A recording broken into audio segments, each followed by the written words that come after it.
नमस्कार शेतकरी मित्रांनो, माझं नाव आशिष नंदू मारवाडी.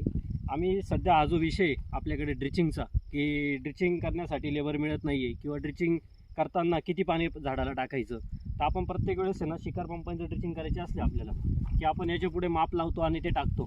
तर तसं न करण्यापेक्षा आपल्याकडे ना हे एक मशीन आहे. या मशीनच्या सहाय्याने आहे ना तुम्ही पाणी सेट करू शकता की तुम्हाला किती पाणी द्यायचं आहे. म्हणजे तुम्ही याच्यावर 10 ml ते 500 ml पर्यंत पाणी सेट करू शकता, तुम्हाला किती झाडाला पाणी टाकायचं आहे. आता आम्ही पाणी सेट केलेलं आहे आणि फक्त एक पुश बटन आहे, ते बटन दाबलं की तेवढंच त्या झाडाचा वाशी पाणी पडणार. हे बघा, हे असं फक्त तुम्हाला द्यायचं आहे आणि चालू काम कर.